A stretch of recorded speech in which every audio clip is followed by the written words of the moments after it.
Programa Proclame o Evangelho com Fábio Marzarotto. Conhecendo o Evangelho através do estudo da Bíblia. Um programa da Igreja Cristã Bíblica. Porque a fé vem pelo ouvir e ouvir a Palavra de Deus. Programa Proclame o Evangelho. Todos os sábados às 17 horas. A Palavra de Deus mais perto de você. Programa Proclame o Evangelho. Agora, na Alternativa FM, ensinamento bíblico com o pastor Fábio Marzarotto.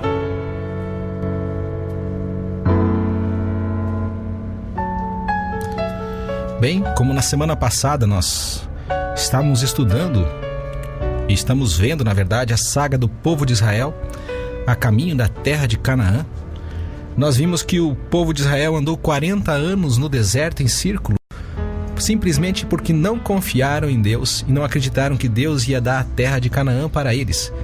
Por isso eles ficaram 40 anos andando em círculo até que aquela geração de 20 anos para cima, que não tinha acreditado no Senhor, morreu. Inclusive Arão e Moisés morreram. Só daquela a geração antiga que entraria e que vai entrar na terra de Canaã é Josué e Calebe. Josué era o servo de Moisés. Nós vimos que Moisés morreu e nós começamos então no capítulo 1 de Josué, na semana passada, vendo que depois da morte, capítulo 1, verso 1 ao verso 3, diz assim: Depois da morte de Moisés, servo do Senhor, disse o Senhor a Josué, filho de Num, servidor de Moisés: Moisés, meu servo, é morto. Levanta-te agora, passa este Jordão, tu e todo este povo, a terra que eu dou aos filhos de Israel. Todo lugar que pisar a planta de vosso pé, vô-lo tenho dado como prometi a Moisés. Então agora Deus chama Josué para substituir a Moisés. Uma tarefa que não era fácil, tendo em vista que Moisés foi o homem que Deus usou para libertar a nação de Israel do Egito, e por meio dele Deus fez muitos milagres, como as 10 pragas, abrir o mar vermelho, destruir o exército de Faraó, tornar águas amargas em água doce, fazer que uma rocha desse água. Também Deus, por intermédio de Moisés, mandou o maná que eles comeram durante os 40 anos que estavam no deserto, um pão que Deus dava todo dia de manhã cedo para eles, e eles só tinham que levantar e colher esse pão pela manhã, bem como as codornizes e outros sinais e prodígios que Deus usou Moisés para fazer. Sem contar que os 5 primeiros livros da Bíblia foram escritos por Moisés, inclusive toda a lei, o Levíticos e Deuteronômio, que é relembrando a lei. Quando Moisés relembra esta geração que agora entrará em Canaã, da aliança que eles tinham com Deus por intermédio da lei que Deus havia dado à nação de Israel 40 anos antes. No capítulo 2, diz assim: De Sitim enviou Josué, filho de Num, 2 homens secretamente como espias, dizendo: Andai e observai a terra e a Jericó. Então foram e entraram na casa de uma prostituta, cujo nome era Raabe, e pousaram ali. Então Josué, agora o que acontece? Josué manda espias, como Moisés tinha mandado anteriormente 12, que difamaram a terra e que fizeram com que eles andassem por 40 anos, até toda aquela geração que não acreditou em Deus morrer. Agora Josué manda 2 espias para espiar Jericó, a cidade que ficava próxima à fronteira, logo depois do Rio Jordão, e que eles então seria a primeira cidade que eles iriam lutar para conquistar, sendo que Deus estaria com eles nessa batalha. Mas ele manda esses homens espiar esse lugar, e você diz: poxa, 2 homens tementes a Deus entram aonde? Na casa de uma prostituta. Mas o que esses caras foram fazer ali, viu? Que gente safada. Olha só, não é bem assim. Se nós parássemos por aqui, você poderia pensar desta forma. Mas vamos dar uma olhada nos versos seguintes. Deu-se notícia ao rei de Jericó: Vê, esta noite vieram aqui uns homens dos filhos de Israel para espiar a terra.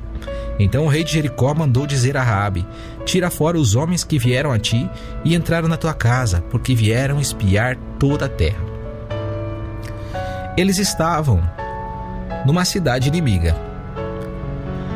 e entraram no lugar onde podiam se abrigar. Eles não foram lá para fazer coisas erradas, para cometer imoralidades. Eles foram lá porque estavam sendo perseguidos, para se esconder.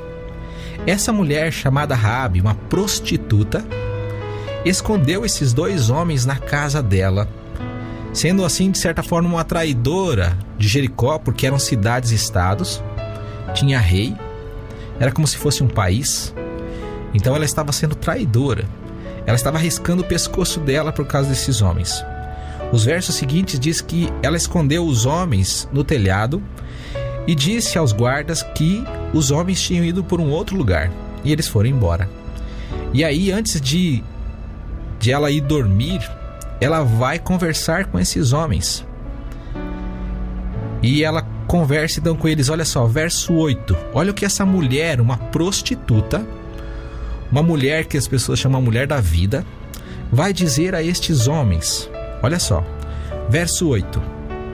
Antes que os espias se deitassem, ela subiu ao eirado a ter com eles.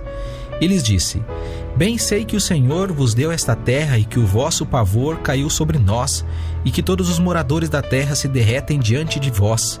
Temos ouvido como o Senhor secou as águas do Mar Vermelho diante de vós, quando saíeis do Egito, e também o que fizestes aos 2 reis dos amorreus, Seom e Og, que estavam além do Jordão, os quais destruístes. Ela vai até o telhado, conversa com eles e olha só, eles sabiam que Deus tinha prometido aquela terra para Israel. Todo aquele povo ali sabia. Eles estavam com medo, tomados de medo. Mas essa mulher confiou no Deus de Israel, ela está acreditando nesse Deus. Ela disse: Temos ouvidos como o Senhor secou as águas do Mar Vermelho. Os outros ficaram apavorados, mas ela não. Tanto é que ela diz assim, olha, verso 11: Ouvindo isto, desmaiou-nos o coração e ninguém mais há ânimo algum por causa da vossa presença, pois o Senhor, vosso Deus, é Deus em cima nos céus e embaixo na terra. Essa mulher está confessando que o Deus de Israel é o único Deus, o Todo-Poderoso, o Criador dos céus e da terra. E Ele governa os céus, a terra e tudo que existe no universo. É isso que ela diz aqui. Verso 12. Olha a proposta que ela faz para esses homens. Agora, pois, jurai-me, vos peço, pelo Senhor, porque usei de misericórdia para convosco, que vós também dela usareis para com a casa de meu pai, e dai-me um sinal certo de que conservareis a vida a meu pai e a minha mãe, como também a meus irmãos e as minhas irmãs, com tudo que tem, e de que livrareis as nossas vidas da morte. Então lhe responderam os homens: A nossa vida responderá pela vossa, até o ponto de morrer, se não denunciardes este nosso negócio, e dando-nos o Senhor essa terra, usaremos contigo de misericórdia e de fidelidade. Ela pede garantia que a família dela não fosse morrer, seria protegida. Ela sabia que Deus tinha dado aquela cidade para Israel, bem como toda aquela terra, toda a terra de Canaã. Todos os povos teriam que sair dali, porque tinha sido prometido por Deus a eles, através primeiramente de Abraão, depois de Isaac e de Jacó. E Deus não deu antes, porque ainda não era um povo e porque o pessoal que vivia na terra não tinha atingido a medida da iniquidade para ser expulso dali, e para que Deus permitisse então que Israel entrasse e destruísse em guerra, para ir Deus usando de guerra sim. Porque esse povo que vai ser expulso da terra de Canaã, começando por Jericó, era um povo que não temia Deus, era um povo que temia falsos deuses, um povo que dava seus filhos em sacrifício para que esses filhos fossem mortos para esses falsos deuses, cometia orgias para agradar esses falsos deuses, entre outras coisas que não convém mencionar aqui. Então todos esses povos estavam completamente pervertidos. Era uma situação realmente complicada. Mas eles ouviram o que Deus fez no Egito por causa de Israel. Eles tiveram 40 anos. Veja bem, amigo ouvinte, 40 anos para saírem da terra. Eles sabiam, eles ouviram, veja o que essa mulher disse. Mas infelizmente eles não se arrependeram. Foram tomados de medo, mas não teve arrependimento. Eles não mudaram de pensamento e atitude. Eles achavam que os deuses deles eram certos, apesar de ver que o Deus de Israel derrotou o grande Egito, a potência da época. Mas eles preferiram ficar do que ir embora, ou de reconhecer quem era Deus, como está fazendo essa mulher aqui, uma prostituta. O que essa mulher fez para merecer ser salva? Nada. Ela era uma prostituta. Não tinha nada de bom nela. Ela era uma pecadora, assim como eu e você. Peraí, eu não sou uma prostituta, eu não sou sem vergonha, não. A questão, meu amigo, minha amiga, que está me ouvindo, é que o pecado que nós temos diante de Deus não tem essa questão. O salário do pecado é a morte. É isso que diz Romanos 6:23. O salário do pecado é a morte. Mas o restante do versículo diz que Deus tem uma maneira de resolver o problema. Deus enviaria um Salvador, um libertador. Verso 18: Se vindo nós à terra não atardes este cordão de fio escarlata à janela por onde nos fizeste descer, e não recolheres em casa contigo a teu pai, a tua mãe, a teus irmãos e a toda a tua família e a toda a família de teu pai, qualquer que sair fora da porta da tua casa, o seu sangue será sobre a sua cabeça e nós seremos sem culpa. Mas qualquer que estiver contigo em casa, o seu sangue seja sobre a nossa cabeça, e nele, se nele se puser a mão. Então, os espias fazem um acordo com ela. Eles dizem assim: olha, se você recolher na tua casa e colocar um cordão fio escarlate, que é vermelho, cor de sangue vivo, ela tinha que deixar aquilo ali. Ela não sabia quando é que eles iam invadir a terra, quando é que eles iam invadir a cidade de Jericó. Ela tinha muralhas ao redor, muralhas que os arqueólogos estudaram e chegaram à conclusão que eram em torno de 9 metros de altura. Era uma muralha dupla. Tinha primeiro uma muralha de 3 metros, mais ou menos, e outra de 2,5 metros, e um buraco no meio delas. Eram 2 muralhas. Era uma muralha praticamente intransponível, toda feita de tijolos pequenos e maciços. É algo realmente muito grande. 9 metros de altura de um poste da rua. Você ia tentar escalar lá, os guardas te matariam. Muito bem. Então ela tinha que colocar esse cordão de fio escarlate para ser salva. Ela e toda a sua casa, para não morrerem na batalha. Nós estamos em Josué, no capítulo 2. E agora nós vamos para o capítulo 3. O povo estava do outro lado do Rio Jordão. Para chegar, então, à cidade de Jericó, eles teriam que atravessar o Rio Jordão. E no verso 14 do capítulo 3 diz assim, partindo o povo das suas tendas para passar o Jordão, levava o sacerdote a arca da aliança diante do povo. Quando os que levavam a arca chegaram ao Jordão, e os pés dos sacerdotes que levavam a arca se molharam na beira da água, ora o Jordão transbordava todas as suas ribanceiras durante todos os dias da sega, pararam-se as águas que vinham de cima, levantaram-se num montão, muito longe da cidade de Adã, que fica do lado de Zaretã, e as águas que desciam ao mar de Arabá, que é o mar salgado, foram de todo cortadas. Então passou o povo bem à frente de Jericó. Os sacerdotes que levavam a arca da aliança do Senhor pararam firmes em seco no meio do Jordão, enquanto todo Israel passou em seco, até que toda a nação acabou de atravessar o Jordão. Com Moisés, Deus abriu o Mar Vermelho. Com Josué, Deus agora segura as águas do Rio Jordão no tempo de chuva, no tempo que o rio transbordava das cheias.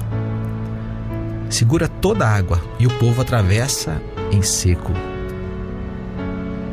Deus está usando de misericórdia com o seu povo, segurando o rio, para que eles passassem, e bem de frente de Jericó. Possivelmente eles viram a cena. sendo que eram milhares de pessoas.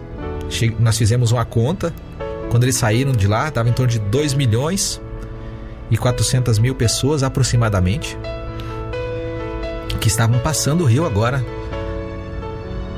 Era muita gente. Eles atravessaram o rio, fizeram pedras comemorativas.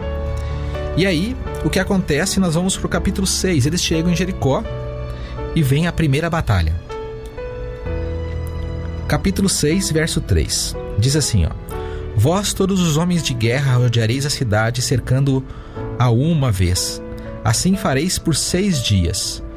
Então, como é que eles iriam ganhar a batalha de Jericó? Eles não iriam subir nas muralhas, eles não iriam tentar derrubá-las, eles não iriam jogar nada para dentro dela. Deus diz assim: vocês vão cercar toda a cidade e vão rodear a cidade uma vez durante 6 dias, todo dia. No primeiro dia, o pessoal de Jericó fica assustado. No segundo dia, o pessoal já fica meio assim. No terceiro dia, a turma já começa a zombar: quando é que vocês vão entrar aqui? Vocês não conseguem. Você já imaginou um negócio desses? Você é um soldado e você tem que marchar em volta dessa cidade. Você não pode atirar nada contra ela, só marchar em volta dela. O pessoal começa a zombar e deixa de acreditar, né? Eles tinham que confiar em Deus para ganhar a batalha. Verso 4: 7 sacerdotes levarão 7 trombetas de chifre de carneiro diante da arca. No 7º dia rodeareis a cidade 7 vezes, e os sacerdotes tocarão as trombetas. Tocando-se longamente a trombeta e ouvindo vós o sonido dela, todo o povo dará um grande brado. Então o muro da cidade cairá abaixo, e o povo subirá nele, cada qual em frente de si. No 7º dia eles dariam 7 voltas com os sacerdotes, com os chifres, e na 7ª volta, onde eles parassem, que tocasse então ali as trombetas, o que aconteceria? Os muros viriam abaixo. Eles gritariam na frente do muro e o muro viria abaixo. Você já derrubou um muro no grito? Vai ficar a vida inteira. Ainda mais um muro grosso como esse, né? Era um muro duplo. A Bíblia diz que literalmente eles desceram abaixo. Deus jogou esses muros abaixo. Para quê? Para que o povo entrasse e tomasse então a cidade de Jericó e matasse a todos que estavam ali. Todo o povo ali foi morto. Olha o verso 20 do capítulo 6. Gritou o povo e os sacerdotes tocaram as trombetas. Ouvindo o povo o sonido da trombeta, deu um grande brado, e o muro caiu abaixo, e o povo subiu a cidade, cada qual em frente de si, e a tomaram. Tudo o que havia na cidade destruíram totalmente ao fio da espada: homem, mulher, menino e velho, bois, ovelhas e jumentos. Verso 22. Disse Josué aos 2 homens que tinham espiado a terra: entrai na casa da prostituta e tirai-a de lá com tudo que tiver, como lhe juraste. Assim entraram os jovens espias e tiraram a Raabe, a seu pai, a sua mãe e a seus irmãos e a tudo que tinha. Tiraram também a todos os seus parentes e puseram-nos fora do arraial de Israel. Então a cidade e tudo que nela havia queimaram-no ao fogo, mas a prata e o ouro e os vasos de bronze e de ferro deram para o tesouro da casa do Senhor. Verso 25. Mas poupou Josué a vida à prostituta Raabe e à família de seu pai e a tudo que tinha, porque escondera os mensageiros que Josué enviara a espiar de Jericó, e ela habita no meio de Israel até o dia de hoje, diz o verso 25. Nesse tempo Josué pronunciou este juramento: maldito diante do Senhor seja o homem que levantar e reedificar essa cidade de Jericó.